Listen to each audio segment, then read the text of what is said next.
Hey, what's up everybody? My name is Cameron, and as a lot of you guys know, I am a senior finance major here at the University of Florida. Like seniors all over the country, both in college and in high school, it's pretty easy for me to lose motivation with respect to my schoolwork and the grind that has gotten me to the point that I'm in today. I definitely went through a spell of senioritis back in high school after I was already accepted into my colleges. And now in my senior year of college, I've already accepted a full-time job offer. I've got good grades. I have found it challenging at times to stay as motivated as I was. I've certainly seen a lot of friends, both this year and years in the past, kind of lose all motivation and will to succeed in these last few months of college. Now, I would hope that you guys know me a little bit better by now than to think that this is something that I plan to let happen to my life. As I've said, I've always been super motivated, both in school and extracurriculars, and I don't really plan on having that stop just because now it's my senior spring and I have a job lined up. So I've spent a good amount of time thinking about how I'm going to prevent senioritis from taking over my spring semester, and I've compiled a list of 5 different things that I plan on implementing into my own life and into my own semester that will keep me from falling under the influence of senioritis. So with this being said, let's get into number 1. So the first thing that I'm doing is something I kind of already planned out months in advance, and that is my actual schedule for the spring semester. So usually a lot of seniors are able to kind of take the easy route just because they don't have too many classes that they need to take. Maybe they've gotten rid of all their hard classes.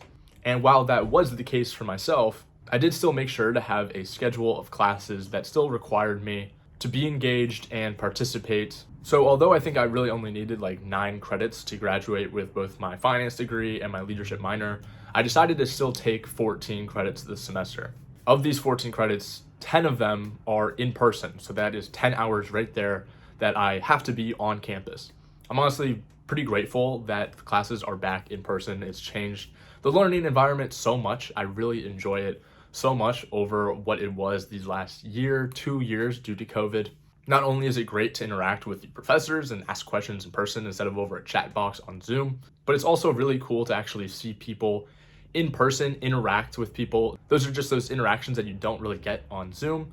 Also, obviously, if classes are in person on campus, it requires you to go to campus. So this semester it's allowed me to explore different parts of campus that I maybe wouldn't have otherwise seen, and just altogether get back in the classroom and give me the full college experience. I think this is definitely probably the number one way to battle senioritis. Obviously, if you're taking pretty tough classes, it's hard to just completely shut down and not put any work in towards them. Especially if you've gotten to this point, you've had good grades in the past, it's kind of hard to just let all that slip and be content with a C or just a passing grade. So I think it's really important to have both a mix of fun and challenging classes in your schedule. I do still have 2 business classes that I'm taking: financial management, which is the last course under my finance degree, and then also operations and supply chain management. That's just the last core class that kind of encapsulates all the different business technical skills that we've learned in the several other classes to get to this point. So those classes definitely are not super easy. They do require me to pay attention in lectures, do homework, and study for exams. But at the same time, I'm taking 2 other classes that I would consider a little bit more fun. I am a leadership minor, so I'm taking one class that is all about team leadership. These lectures are a little bit less intense than financial management and time value of money. And it also offers a great way for me to meet more people and have a lot more social interaction. The last class I'm taking is actually acting for non-majors. I'm simply taking this class just for fun. It meets 3 times every single week, and I know it's really going to push me to get outside of my comfort zone and try something new. So I think this is the number one way to kind of combat senioritis, and that's to take enough credits that you're honestly not even able to just slide by and not care.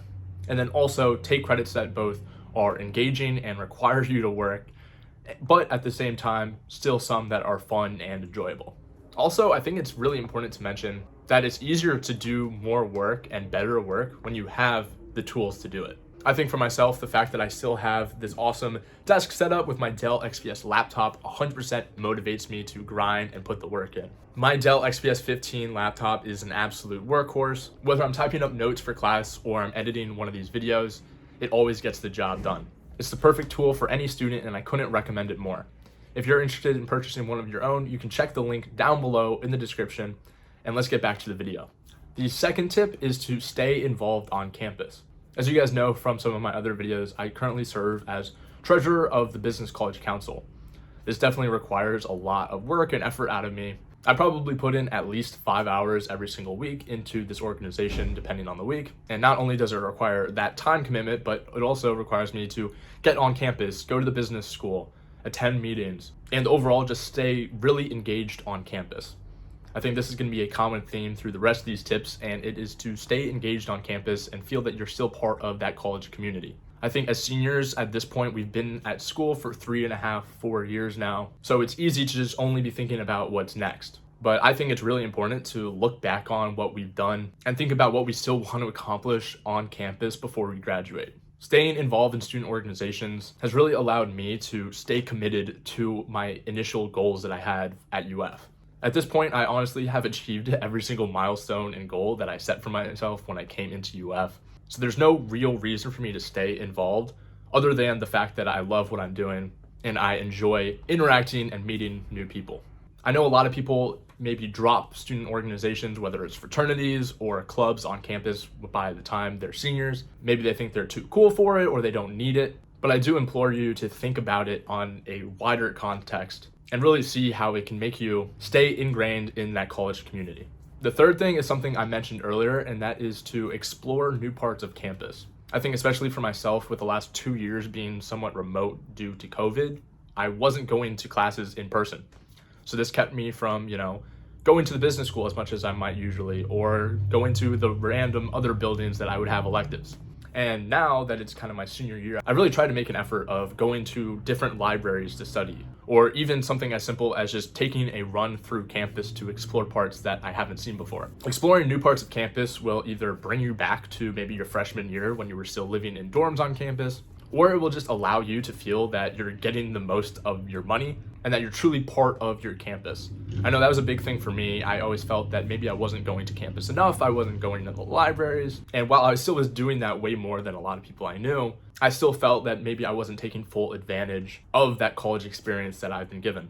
Also, just attending different parts of campus. If you're at a library, obviously, what do you do at a library? You either read books or you study. So by studying, that will then kind of help cure a little bit of that senioritis where you just want to chill and watch Netflix all day.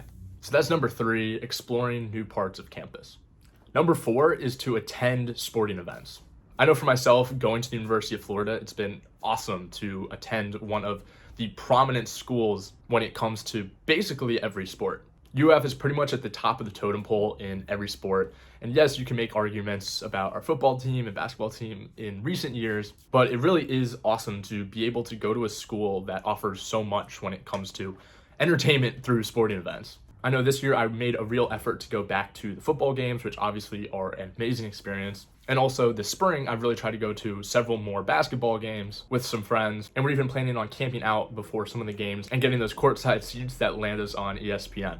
Overall, I think attending sporting events really just brings back and instills some of that pride in our campus and our university that we had in those early years. Attending sporting events is a great thing to do with friends, or alternatively, you go by yourself and it's pretty easy to meet new people if you're standing shoulder width apart for 3 hours at a basketball game. So this is definitely something I plan on doing a little bit more of, just because I've only really gone to football games and basketball games. I know our gymnastics program here is really amazing, and I've heard that going to those gymnastics meets are pretty electric. So who knows, maybe you'll see me and my friends pulling up whenever UF plays LSU.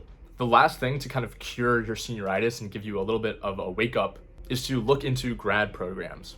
Now, obviously this might apply differently to different people, but I know for myself who's thinking of applying to JD MBA programs, maybe deferred MBA, GPA still matters. It's easy for people in their senior spring, once they have a job lined up, to think, I've already got a job, they already know my GPA, it doesn't matter what happens to my GPA. At this point, I can do whatever I want and I'll be good. But the fact of the matter is, if you're applying to graduate programs, they're still going to see that final transcript and that final GPA. So this definitely was kind of a wake-up call for me. Not that I really needed it, but it just reinforced in my mind that, okay, I still want to try as hard as I possibly can in my classes and earn as good of grades as I can.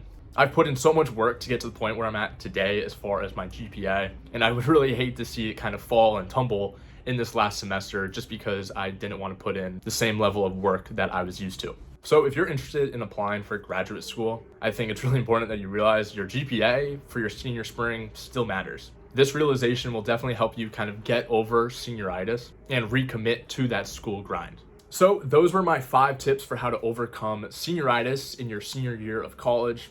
I really hope you guys enjoyed the video. It definitely required me to think differently about kind of these next few months that I have ahead of me. As always, if you have any questions at all, you can reach out to me on Instagram right here at Galbraith. Also, connect with me on LinkedIn. I'd love to hear more about what your plans are to combat senioritis if that's something you're going through. Or maybe you're a freshman or a sophomore and you already feel burned out. I hope these tips can help you out too. Anyway, with all this being said, I'll see you guys in the next video.